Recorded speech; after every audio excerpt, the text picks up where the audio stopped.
Good evening, all of you. Today lesson universe and earth, తెలుగులో విశ్వం మరియు భూమి.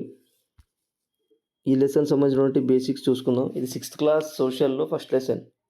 Okay, ఇది 6th క్లాస్ కాబట్టి కొన్ని మీనింగ్స్ అవసరం ఈ చాప్టర్ అర్థం కావాలంటే. ఆ మీనింగ్స్ వచ్చేసి సైజ్ అంటే తెలుగులో పరిమాణాలు, షేప్స్ అంటే ఆకారాలు, స్టార్స్ అంటే నక్షత్రాలు, గ్యాలాక్సీ అంటే పాలపుంత, స్వయం ప్రకాశకాలు అంటే సెల్ఫ్ ల్యూమినస్, సౌర కుటుంబం అంటే సోలార్ సిస్టమ్, ఆవిర్భావాన్ని ఇంగ్లీష్లో ఆరిజిన్, పర్యావరణం అంటే ఎన్విరాన్మెంట్. ఈ లెసన్ మనకు అర్థం కావాలంటే ఈ పదాలు ఇంపార్టెంట్ అనమాట. రైట్, నెక్స్ట్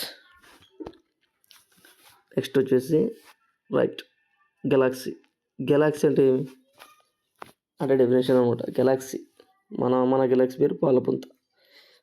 అంటే గెలాక్సీ అంటే నక్షత్రాల గుంపునే గెలాక్సీ అంటారు. కొన్ని కోట్ల నక్షత్రాల సముదాయాన్ని గెలాక్సీ అంటారు, లేదా నక్షత్రాల గుంపుని గెలాక్సీ అంటారు. ఇట్లా ఏం చెప్పుకోవచ్చు మనం. Okay, right. నెక్స్ట్ వన్, స్వయం ప్రకాశకాలు. అంటే స్వయం ప్రకాశకాలు ఇంగ్లీష్లో సెల్ఫ్ ల్యూమినస్ అంటే ఏంటి మీనింగ్? ఒక దాని మీద ఆధారపడకుండా స్వయంగా వెలుతురునిచ్చేవి. అంటే వాటంతట అవే వెలిగేటివి, ఒక దాని మీద డిపెండ్ అయ్యి వెలిగేటివి కాదనమాట. అటువంటి వాటిని స్వయం ప్రకాశకాలు అంటారు. ఉదాహరణ ఏం చెప్పుకోవచ్చు? నక్షత్రం, సూర్యుడు, లైట్ బల్బు, 3 చెప్పుకోవచ్చు. ఇప్పుడు నక్షత్రం సొంతంగా వెలుతురునిస్తాడు, సూర్యుడు సొంతంగా వెలుతురునిస్తుంది, బల్బు సొంతంగా వెలుతురునిస్తుంది. మీరు అనొచ్చు లైట్ బల్బు అంటే కరెంట్ ఉండాలి కదా, స్విచ్ ఆన్ చేయాలి కదా, ఆధారపడినట్టే కదా అని అనొచ్చు మీరు. అంటే దాని మీనింగ్ అది కాదు. ఇప్పుడు నక్షత్రం, సూర్యుడు కూడా ఉన్నారు, అవి కూడా వెలుగుతాయి. కారణం ఏమి? హైడ్రోజన్, హీలియం బర్న్ కావడం వల్ల. అంటే వాటికి హైడ్రోజన్, హీలియం ఎంత ఇంపార్టెంటో దీనికి కూడా కరెంట్ అంత ఇంపార్టెంట్. ఓకే, మీరు చూడాల్సింది ఏమంటే ఒక దాని మీద ఆధారపడకుండా స్వయంగా వెలుతురునిచ్చేవన్నమాట ఇవి. అంటే వాటంతటా వెలుగుతాయి ఇవి. రైట్, నెక్స్ట్ స్వయం ప్రకాశకాలకి ఎగ్జాక్ట్ ఆపోజిట్ ఉండేది స్వయం ప్రకాశకాలు కానివి, అంటే నాన్ సెల్ఫ్ ల్యూమినస్ బాడీస్. ఒక దాని మీద ఆధారపడి వెలుతురుని ప్రతిబింబిస్తాయి. అంటే వెలుతురుని అది సొంతంగా ప్రొడ్యూస్ చేసుకోలేవు. అంటే సొంతంగా వాటి నుంచి వెలుగు రాదు, పక్క దానిలో నుంచి అప్పు తెచ్చుకొని అది వెలుగు ఇచ్చినట్టు ఉంటుంది, కానీ వెలుగు ఇవ్వదు. అది పక్క దాని మీద డిపెండ్ అయ్యి అది రిఫ్లెక్ట్ అంటారు చూడు. ఒక అద్దం మీద మనం లైట్ వేసినప్పుడు రిఫ్లెక్ట్ ఎట్లా అవుతుందో, ఈ నక్షత్రం, సూర్యుడు ఇవి ఉంటాయి కదా, వీటి యొక్క కాంతి వీటి మీద పడి మనకు రిఫ్లెక్ట్ మనకు కనబడతాయి. ఎగ్జాంపుల్స్ చందమామ, గ్రహాలు, మన పుస్తకం కావచ్చు, చెట్లు కావచ్చు. మనకు పుస్తకం కనపడిందంటే మీనింగ్ ఏం దానికి? ఒకటి నువ్వు సూర్యుని లైట్ కింద ఉండాలా, లేకుంటే ఇంట్లో ఉండే లైట్ బల్బ్ కింద ఉండాలా. వాటి యొక్క కాంతి రిఫ్లెక్ట్ అవ్వడం వల్లే మనకు ఆ వస్తువులు కనబడతాయి. Okay, right. నెక్స్ట్ వన్, సౌర కుటుంబం. ఇంగ్లీష్లో సౌర కుటుంబం, సోలార్ సిస్టమ్ అంటారు. ఓకే, సోలార్ సిస్టమ్ అంటే ప్రజెంట్ ఇప్పటికీ సూర్యుడు దాని చుట్టూ తిరిగి 8 గ్రహాలనే సౌర కుటుంబం అంటారు. ఇది బేసిక్స్. సూర్యుడు దాని చుట్టూ తిరిగే 8 గ్రహాలనే సౌర కుటుంబం అంటారు. Okay, right. నెక్స్ట్ విశ్వంలో ఇంతకు ఏమేమి ఉంటాయి అని మీకు ఏమైనా డౌట్ వస్తే చెక్ చేసుకోవచ్చు. విశ్వంలో కొన్ని లక్షల కోట్ల గెలాక్సీలు ఉంటాయి, కొన్ని లక్షల కోట్ల నక్షత్రాలు ఉంటాయి, కొన్ని లక్షల కోట్ల ప్లానెట్స్ ఉంటాయి, కొన్ని లక్షల కోట్ల శాటిలైట్స్ ఉంటాయి, యాస్ట్రాయిడ్స్ ఉంటాయి, కామెట్స్ ఉంటాయి, మెట్రాయిడ్స్ ఉంటాయి. ఓకే, గెలాక్సీలని పాలపుంతని, స్టార్స్ని నక్షత్రాలు, ప్లానెట్స్ అంటే గ్రహాలు, శాటిలైట్స్ అంటే ఉపగ్రహాలు, యాస్ట్రాయిడ్స్ అంటే గ్రహ శకలాలు, కామెట్స్ అంటే తోకచుక్కలు, మెట్రాయిడ్స్ అంటే ఉల్కలు. విశ్వంలో ఇన్నోటి ఉంటాయి అనమాట. అంటే ఇన్ని రకాలుగా ఉంటాయి. అంటే ఇవన్నీ ఉంటాయి విశ్వంలో. రైట్. ఓకే, ఇంతకుముందు చెప్పింది ఫస్ట్ లెసన్కి బేసిక్స్ అనమాట. అంటే ఫస్ట్ లెసన్లో దిగకముందు మనం చూసుకోవాల్సినవి, గుర్తుంచుకోవాల్సినవి. ఇప్పుడు చాప్టర్లోకి వెళ్దాం. ఇప్పుడు చాప్టర్లోకి వెళ్తే బాగా అర్థం చేసుకోండి, ఇంపార్టెంట్ ఇవి. ఒక బిట్ రావచ్చు కాంపిటేటివ్ ఎగ్జామ్స్కి, చెక్ చేసుకోండి. ఓకే, విశ్వం మరియు భూమి అనే లెసన్లో ఫస్ట్ టాపిక్ పేరు విశ్వం. టాపిక్ పేరే విశ్వం. ఇక్కడ ఉంది కదా విశ్వం అని. రైట్, విశ్వం. ఓకే, విశ్వాన్ని అధ్యయనం చేసే శాస్త్రాన్ని ఏమంటారు? విశ్వాన్ని అధ్యయనం చేసే శాస్త్రాన్ని ఏమంటారు? తెలుగులో అడిగాను కాబట్టి తెలుగులోనే ఆన్సర్ ఇవ్వాలి. ఖగోళ శాస్త్రం. విశ్వాన్ని అధ్యయనం చేసే శాస్త్రాన్ని ఖగోళ శాస్త్రం అంటారు. దాన్ని ఇంగ్లీష్లో study of universe is called astronomy. Okay, విశ్వం గురించి అధ్యయనం చేసే శాస్త్రాన్ని ఖగోళ శాస్త్రం లేదా ఆస్ట్రానమీ అంటారు. రైట్. విశ్వాన్ని అధ్యయనం చేసే శాస్త్రాన్ని రష్యన్ భాషలో ఏమంటారు? కాస్మాలజీ అంటారు. ఏమంటారు? కాస్మాలజీ. రైట్. Next one. ఇక్కడ కొన్ని ఇంపార్టెంట్ క్యారెక్టర్స్ వస్తాయి విశ్వం సంబంధించి, చూసుకోండి ఒకసారి. గెలీలియో ఉన్నాడు, జార్జ్ లైమేటర్. గెలీలియో ఉన్నాడు, జార్జ్ లైమేటర్ కూడా ఉన్నాడు. రెడ్ పెన్ వాడదు. గెలీలియో ఉన్నాడు, జార్జ్ లైమేటర్. రైట్. గెలీలియో ఏం కనిపెట్టాడంటే టెలిస్కోప్ అని చెప్పాలి. ఏం కనిపెట్టాడు? టెలిస్కోప్. అదే జార్జ్ లైమేటర్ ఏం కనిపెట్టాడంటే మహావిస్ఫోటన సిద్ధాంతం. దాన్ని ఇంగ్లీష్లో బిగ్ బ్యాంగ్ థియరీ అంటారు.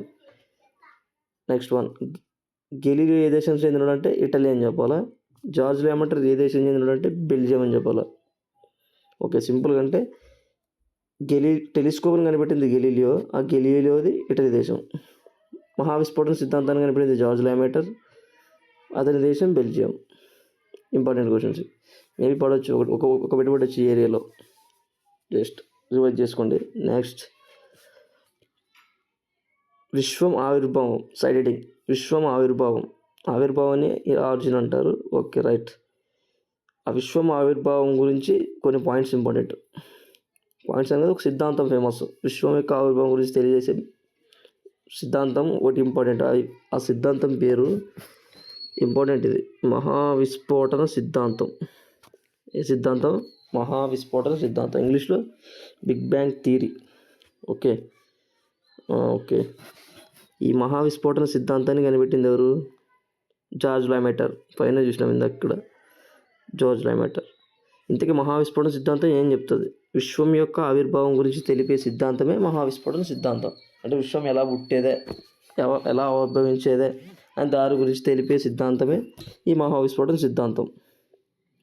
క్వశ్చన్ అడగవచ్చు, విశ్వం యొక్క ఆవిర్భావం గురించి తెలిపే సిద్ధాంతం ఏది? సింపుల్, మహావిస్ఫోటన సిద్ధాంతం లేదా బిగ్ బ్యాంగ్ థియరీ. దాని రూపకర్త ఎవరంటే జార్జ్ లైమేటర్. అతని ఏ దేశం అంటే బెల్జియం. రైట్. ఈ సిద్ధాంతంలో ఇంతకీ చెప్పింటాడు విశ్వం యొక్క ఆవిర్భావం పుట్టేదే. ఎట్లా పుట్టేదంటే కింద పాయింట్ అంటే మీకు అర్థమవుతుంది. సుమారు 13.7 బిలియన్ సంవత్సరాల కింద. ఓకే, ఇది డిస్కస్ చేయకుండా ముందు ఇంకోటి మాట్లాడు. 13.7 బిలియన్. మీకు తెలుసు 1 మిలియన్ అంటే ఎంత? 1 మిలియన్ అంటే 10 లక్షలు. గుర్తుపెట్టుకోండి, 1 మిలియన్ అంటే ఎంత? 10 లక్షలు. అదే 1 బిలియన్ అంటే 10 లక్షలు 3 సున్నాలు యాడ్ అవుతాయి. 10 లక్షలకు 3 సున్నాలు అంటే 100 కోట్లు. 1 సున్నా యాడ్ చేస్తే 1 కోటి, 2 సున్నాలు యాడ్ చేస్తే 10 కోట్లు, 3 సున్నాలు యాడ్ చేస్తే 100 కోట్లు. ఈ సిస్టమ్ ఎలా ఉంటుందంటే 3 zeros యాడ్ అవ్వకుండా పోతుంది దీంట్లో. ఫస్ట్ 3 zeros ఉంటాయి, 1000 అది. నెక్స్ట్ 3 zeros యాడ్ అవుతాయా, అది మిలియన్. అంటే మిలియన్ అంటే 10 lakhs. నెక్స్ట్ 3 zeros యాడ్ అవుతే అది బిలియన్. నెక్స్ట్ మళ్ళీ 3 zeros యాడ్ అవుతే అది ట్రిలియన్. రైట్. 1 మిలియన్ అంటే 10 lakhs, 1 బిలియన్ అంటే 100 crores. ఇది గుర్తుపెట్టుకోండి, ఇది బేసిక్ ఇది. ఓకే, థర్డ్ పాయింట్ మాట్లాడుకుందాం ఇప్పుడు. దీంట్లోనే మహావిస్ఫోటన సిద్ధాంతం కదా. రైట్. ఇక్కడ థర్డ్ పాయింట్ ఏమంటే 13.7 బిలియన్ సంవత్సరాల కింద. అంటే నేను ఇంతకుముందు చెప్తే 1 బిలియన్ అంటే 100 కోట్లు, 13.7 బిలియన్స్ అంటే 1370 కోట్లు అని. 1370 కోట్ల సంవత్సరాల కింద విశ్వం ఏర్పడింది. ఏ విధంగా ఏర్పడిందంటే 13.7 బిలియన్ సంవత్సరాల కింద ఒక చిన్న అణువు ఇక్కడ ఉంది. చిన్న అణువు, ఇది పాయింట్, చిన్న అణువు ఇది. ఈ చిన్న అణువు ఒకటే, ఇది ఇట్లా ఉంటుంది చిన్న అణువు. రైట్. ఈ చిన్న అణువు దాని యొక్క ఉష్ణోగ్రత సాంద్రత అనేది పెరిగేదే. అంటే ఆ టైంకి ఉష్ణోగ్రత సాంద్రత అనేది పెరిగేదే. అంటే టెంపరేచర్ డెన్సిటీ అనేది ఇంక్రీజ్ అవ్వడం వల్ల అది ఒకనొక టైంకి ఇట్లా బస్ట్ అయిపోయింది. బస్ట్ పేలిపోయింది అది. సింపుల్ చెప్పాలంటే మనం వంకాయ బాణం కొడతాం కదా, టపాసులు, దాంట్లో గ్రీన్ టపాసు. దాన్ని కొట్టినప్పుడు ఏమవుతుంది? పేలిపోయి ఇట్లా సైడ్లకి ఎగిరిపోతాయి కదా దాని యొక్క ముక్కలు. ఎందుకు ఎగిరిపోతుంది అంటే దాని యొక్క ఉష్ణోగ్రత సాంద్రత అక్కడ ఇంక్రీజ్ అవ్వడం వల్లే. ఇక్కడ కూడా సేమ్ అంతే. ఒక చిన్న అణువుని మనం ప్రెజర్కి లోన్ చేసినప్పుడు దాని యొక్క ఉష్ణోగ్రత సాంద్రత పెరిగి అది ఎక్స్ప్లోడ్ అవుతుంది. ఎక్స్ప్లోడ్ అంటే పేలిపోవటం. అంటే ఒక చిన్న అణువు పేలిపోవటం వల్ల విశ్వం ఏర్పడేది. ఈ విధంగా ఒక చిన్న అణువు యొక్క ఉష్ణోగ్రత సాంద్రతలు పెరిగి అది విస్ఫోటనం చెంది విశ్వం ఏర్పడిందని చెప్పే సిద్ధాంతమే మహావిస్ఫోటన సిద్ధాంతం. అట్లా ఎక్స్ప్లోడ్ ఏమవుతుంది, అది గెలాక్సీలు నిమిషం అది విస్ఫోటనం చెంది అదే బర్స్ట్ అయ్యి గెలాక్సీలు, చిన్న చిన్న దుమ్ము కణాలు, ఫస్ట్ దుమ్ము కణాలు ఏర్పడతాయి. ఆ దుమ్ము కణాలు ఏర్పడి కొన్ని కోట్ల సంవత్సరాల తర్వాత ప్లానెట్స్ అవుతాయి, స్టార్స్ అవుతాయి, గెలాక్సీలు అవుతాయి. సేమ్ అదే ఇంకా స్టార్స్, ప్లానెట్స్, గెలాక్సీస్ అట్లా ఏర్పడతాయి. రైట్. అంటే ఇది నెక్స్ట్ నేటికి 4వ పాయింట్ చూసుకో. అంటే మీకు ఇప్పుడు మహావిస్ఫోటన సిద్ధాంతం అంటే అర్థమైండాలి ఇప్పటికి. అంటే విశ్వం ఏ విధంగా పుట్టేదే అని చెప్పే సిద్ధాంతం మహావిస్ఫోటన సిద్ధాంతం. అదే ఏ విధంగా అంటే 13.7 బిలియన్ సంవత్సరాల కింద ఒక చిన్న అణువు యొక్క ఉష్ణోగ్రత సాంద్రతలు పెరిగి దాని ఏమంటారు ఎక్స్ప్లోడ్ అవ్వడం, లేదా బస్ట్ అవ్వడం, లేదా విస్ఫోటనం చెందడం.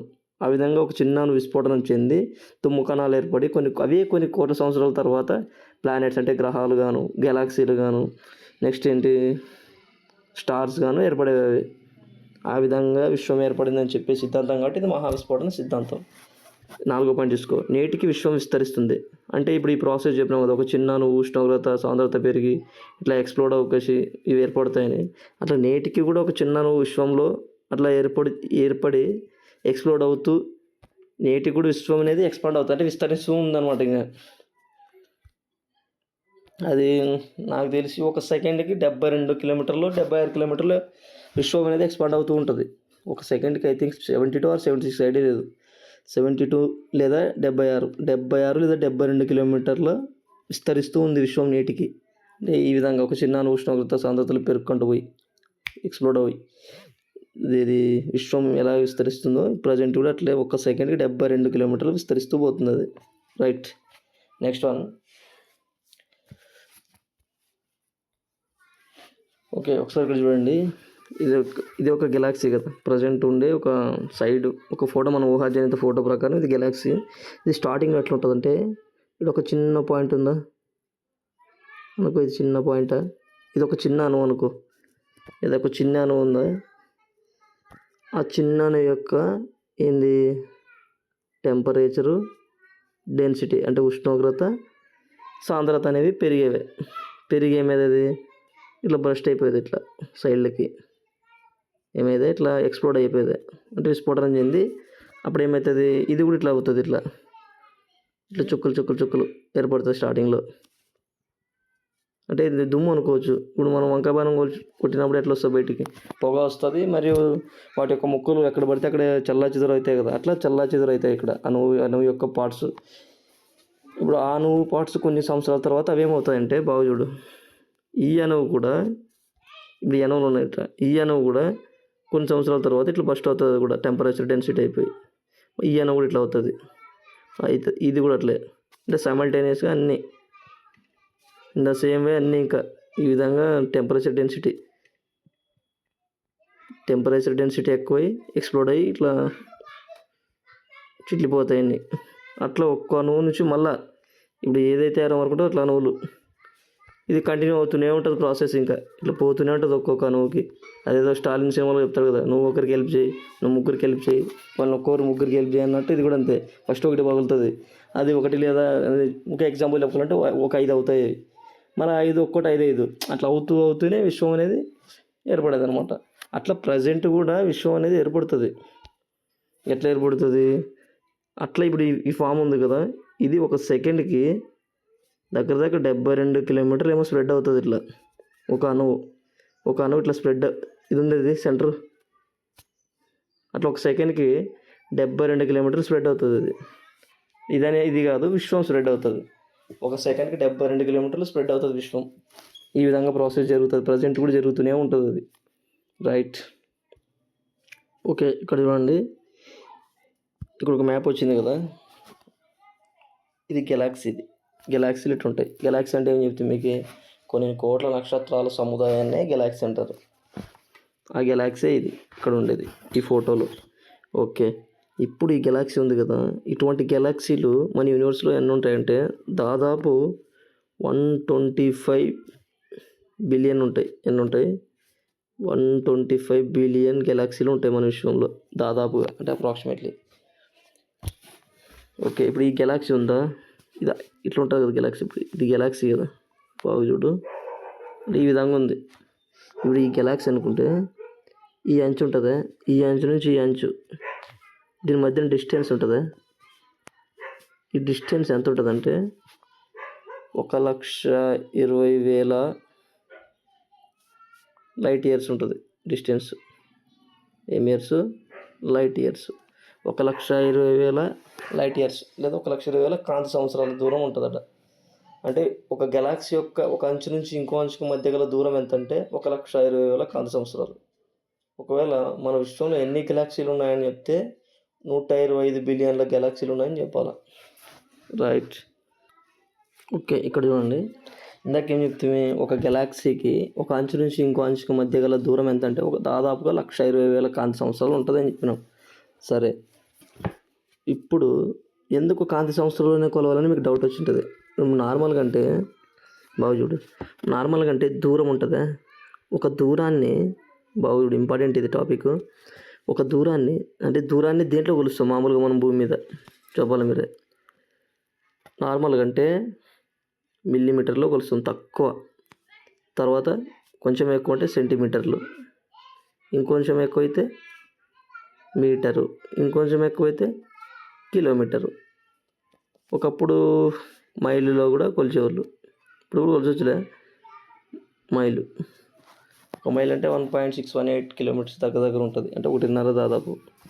సరే, ఇప్పుడు దూరాన్ని మనం మామూలుగా అయితే మిల్లీమీటర్, సెంటీమీటర్, మీటర్, కిలోమీటర్ లేదా మైలు వీటిలో కొలుస్తాం ఇక్కడ భూమి మీద.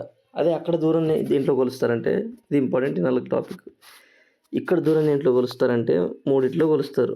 బాగా విను. చిన్నది వచ్చేసి ఆస్ట్రోనామికల్ యూనిట్ అంటారు దాన్ని, ఏయు, ఆస్ట్రోనామికల్ యూనిట్. రెండోది లైట్ ఇయర్. ఏంది? లైట్ ఇయర్ ఇంగ్లీష్లో కాంతి సంవత్సరం అంటారు.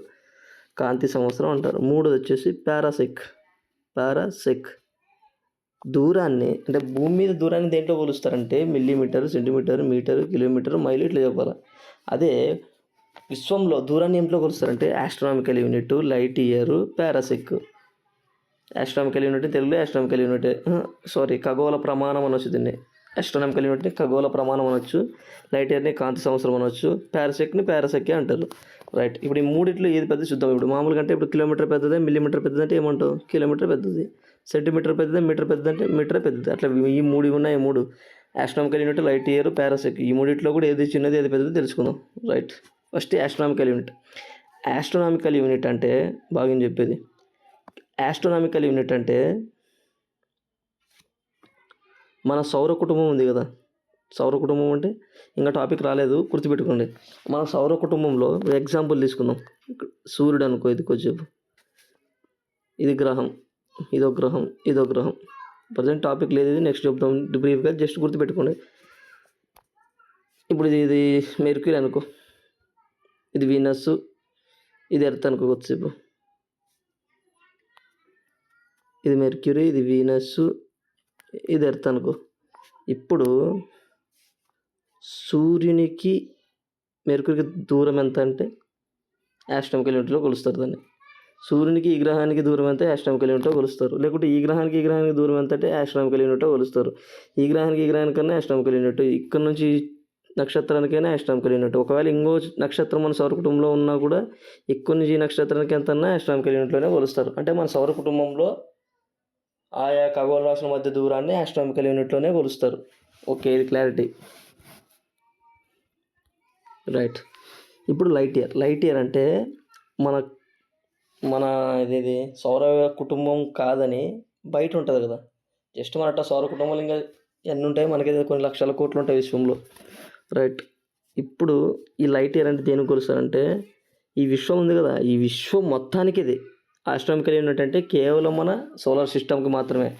కానీ ఇది లైట్ ఇయర్ అంటే మొత్తం విశ్వంలో ఉన్నటువంటి ఉంటాయి కదా, ఇదే విశ్వం. ఇప్పుడు ఈ ఫోటో ఉంది కదా, ఇది విశ్వం. ఇప్పుడు ఇది విశ్వం అనుకుంటే బాజుడు ఇక్కడ ఒక ఉంది కదా స్టార్స్ ఉన్నాయా, ఈ స్టార్ నుంచి ఈ స్టార్కి దూరం ఎంతంటే దేంట్లో కొలుస్తారు దాన్ని? బాజుడు విశ్వంలో ఒక ఖగోళ రాశి నుంచి ఇంకొక ఖగోళ రాశి మధ్య దూరాన్ని దేంట్లో కొలుస్తారు? విశ్వంలో అయితే లైట్ ఇయర్ లేదా పారాసెక్. లైట్ ఇయర్ పెద్దదా పారాసెక్ పెద్దదా అంటే లైట్ ఇయర్ చిన్నది, పారాసెక్ అనేది పెద్దది. ఫస్ట్ దాన్ని లైట్ ఇయర్స్లో కొలుస్తారు. అంటే ఒక ఖగోళ రాశికి ఇంకొక ఖగోళ రాశికి మధ్య దూరాన్ని కాంతి సంవత్సరాలలో కొలుస్తారు. ఓకే, కొలుస్తారు కదా. ఓకే, ఇప్పుడు పారాసెక్ పెద్దదా కాంతి సంవత్సరం పెద్దదని ఎట్లా గుర్తుపెట్టాలంటే రెండు ఒకటే. ఇప్పుడు మన మీటర్ కిలోమీటర్ ఎట్లా ఉండదు, ఇప్పుడు 1 కిలోమీటర్ అన్నా 1000 మీటర్స్ అన్నా ఒకటే. అట్లా లైట్ ఇయర్కి పారాసెక్ ఒకటి ఉంటుంది. ఏముంటుందంటే 1 లైట్ ఇయర్ ఈక్వల్స్ టు, అంటే ఒక కాంతి సంవత్సరం అనేది 3.26 పారాసెకండ్స్కి ఈక్వల్. అంటే ఒక కాంతి సంవత్సరం ఈక్వల్స్ టు 3.26 పారాసెక్స్. సింపుల్ చెప్పాలంటే 1 కిలోమీటర్ అదేది మైలు 1.618 ఆర్ 681 ఉంటుంది.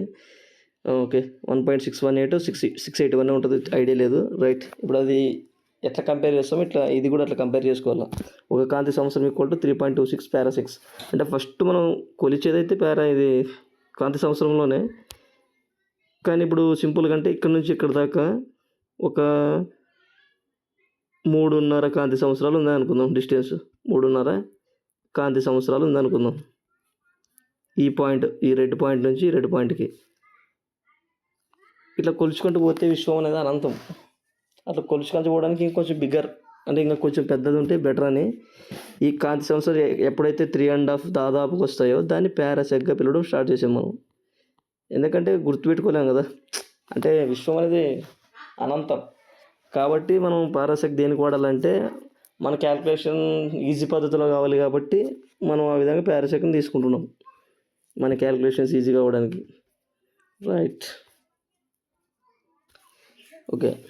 లాస్ట్ పాయింట్ ఏమంటే ఇందులో కాంతి అనేది సెకండ్కి ఎన్ని కిలోమీటర్లు ట్రావెల్ చేస్తుంది అంటే 3 లక్షల కిలోమీటర్లు ట్రావెల్ చేస్తుంది. ఇది గుర్తుపెట్టుకోండి, 3 లక్షల కిలోమీటర్లు ట్రావెల్ చేస్తుంది కాంతి.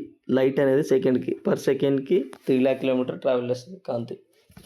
ఓకే, ఒకసారి 6th క్లాస్లో చూడండి. 6th క్లాస్లో మనం చెప్పిందంటే ఎన్ని ఉన్నాయో చూసుకోండి. ఇక్కడ పాయింట్ ఇక్కడ దాకా అయిపోయింది. ఇక్కడ మొత్తం గెలాక్సీలు 125 బిలియన్స్ చెప్పినాము. ఇది గెలాక్సీ అనుకుంటే ఒక అంచు నుంచి ఇంకో అంచుకి మధ్య దూరం 1,20,000 కాంతి సంవత్సరాలు. ఇదే అయిపోయింది. కాంతి సంవత్సరం అంటే ఏమిటికి? ఖగోళ రాశుల మధ్య దూరాన్ని కొలిచే ప్రమాణమే కాంతి సంవత్సరం. సింపుల్, మీరు మెయిన్ గుర్తుపెట్టుకోవాల్సిన దూరం. ఎక్కడ? విశ్వంలో. ఎక్కడ? ఒక ఖగోళ రాశి నుంచి ఇంకొక ఖగోళ రాశి, అంటే one celestial body to another celestial body మధ్య ఉన్నటువంటి డిస్టెన్స్ కొలవడానికి లైట్ ఇయర్ వాడతారు. ఇంకేం వాడచ్చు? ఆస్ట్రానమికల్ యూనిట్ కూడా వాడుతుంది సోలార్ సిస్టమ్కి. ఈ కాంతి సంవత్సరం కానీ పెద్దది ఏది? పారాసెక్. అంతే ముందే డిస్కస్ చేసాము. రైట్, నెక్స్ట్ ఈ పాయింట్ లాస్ట్లో చెప్తాం కదా, కాంతి ఒక సెకండ్కి 3 లక్షల కిలోమీటర్ వేగంతో ప్రయాణిస్తుంది. ఓకే, ఇది పార్ట్ 1. పార్ట్ 2 మళ్ళీ వీడియో వస్తుంది. ఈ లెసన్ 1కి 2 సార్లు నేను అర్థమవుతుంది. ఇది ఇంపార్టెంట్ ఇది. రైట్.